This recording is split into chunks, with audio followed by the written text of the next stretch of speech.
ഏതെങ്കിലും ഒരാൾക്ക് അങ്ങനെ അവകാശപ്പെടുവാൻ സാധിക്കുമോ? നമ്മളാണ് നമ്മളെ സൃഷ്ടിച്ചതെങ്കിൽ യാതൊരുവിധ ന്യൂനതകളും കുറവുകളും ഉണ്ടാകുവാൻ പാടില്ലായിരുന്നു. നാം എത്രയോ സംഗതികളിൽ പിന്നാക്കമാണ് എന്നുള്ളത് നമുക്ക് ഓരോരുത്തർക്കും അറിയുവാൻ സാധിക്കും, നമ്മുടെ കഴിവുകളെ സംബന്ധിച്ച് ആലോചിച്ചാൽ.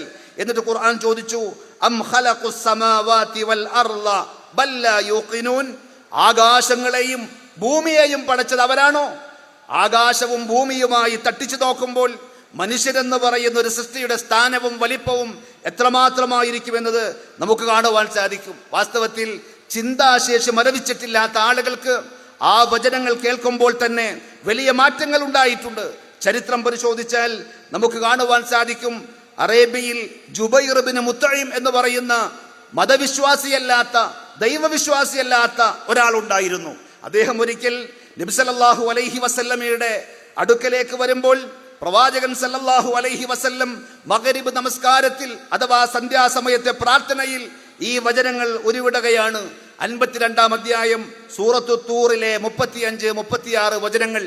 ആ ആയത്ത് കേട്ട മാത്രയിൽ ബുദ്ധിപരമായി അദ്ദേഹത്തെ പിടിച്ചു കുലുക്കിയ ചോദ്യം, അദ്ദേഹത്തിന്റെ മാനസാന്തരത്തിന്, അദ്ദേഹത്തിന്റെ ചിന്തയെ സംബന്ധിച്ചിടത്തോളം മാറ്റങ്ങൾ ഉണ്ടാക്കുന്ന ചോദ്യമായി കലാശിക്കുകയാണ്. അദ്ദേഹം അങ്ങനെ ദൈവവിശ്വാസിയായി പ്രവാചകാനുചരനായി മാറിയ ചരിത്രം നമുക്ക് വായിക്കുവാൻ സാധിക്കും. അദ്ദേഹം പറഞ്ഞത്, വദാലിക അവ്വലു മാ വഖറൽ ഈമാനു ഫീ ഖൽബി. എൻ്റെ മനസ്സിൽ, എൻ്റെ ഹൃദയത്തിൽ ഈമാനിന്റെ ആ വിത്ത് ആദ്യമായി മുളപൊട്ടിയത് ആ സന്ദർഭത്തിലാണ്. വിശ്വാസം അല്ലെങ്കിൽ ഈമാൻ എൻ്റെ മനസ്സിൽ രൂഢമൂലമായ ഒന്നാമത്തെ രംഗമായിരുന്നു അത്. സഹോദരങ്ങളെ, അതാണ് വിശ്വാസപരമായി നമ്മൾ ആലോചിച്ചാൽ ഏത് വിഷയത്തിലും ഇസ്ലാം മുന്നോട്ട് വെക്കുന്ന കാര്യങ്ങൾ. പ്രപഞ്ച സൃഷ്ടാവിനെ നമുക്ക് മനസ്സിലാക്കണമെങ്കിൽ ആ പ്രപഞ്ച സൃഷ്ടാവിന്റെ സൃഷ്ടികളെ കുറിച്ച് ചിന്തിക്കുവാൻ ഖുർആൻ ആഹ്വാനം ചെയ്യുന്നുണ്ട്. അവൻ സൃഷ്ടിച്ച ആകാശം, അതേപോലെ തന്നെ ഭൂമി നമുക്കെല്ലാവർക്കും മനസ്സിലാക്കുവാൻ സാധിക്കുന്ന രീതിയിൽ രാവും പകലും മാറി മാറി വരുന്നത്, മഴയും കാറ്റും മനുഷ്യരെന്ന് പറയുന്ന സൃഷ്ടികളും എല്ലാം, അവയെക്കുറിച്ച് ചിന്തിച്ചാൽ, ആലോചിച്ചാൽ തീർച്ചയായും സൃഷ്ടാവില്ല എന്നല്ല ഒരാൾക്ക് മനസ്സിലാക്കുവാൻ സാധിക്കുക. ഞാൻ നേരത്തെ സൂചിപ്പിച്ചു, നാം എഴുതാൻ ഉപയോഗിക്കുന്ന ഒരു പേന പോലും താനെ ഉണ്ടാവുകയില്ല.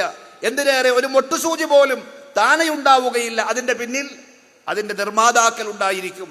അതിന്റെ പിന്നിൽ അതിന് പ്ലാൻ ചെയ്ത ഒരു പ്ലാനർ ഉണ്ടായിരിക്കും. എന്നെല്ലാം മനസ്സിലാക്കുന്ന നമുക്ക് അത്ഭുതങ്ങൾ നിറഞ്ഞ ഈ പ്രതിഭാസവും ഈ പ്രപഞ്ചവുമൊക്കെ താനെ ഉണ്ടായി എന്ന് പറയുമ്പോൾ എങ്ങനെയാണ് നമുക്കത് അംഗീകരിക്കുവാൻ സാധിക്കുക?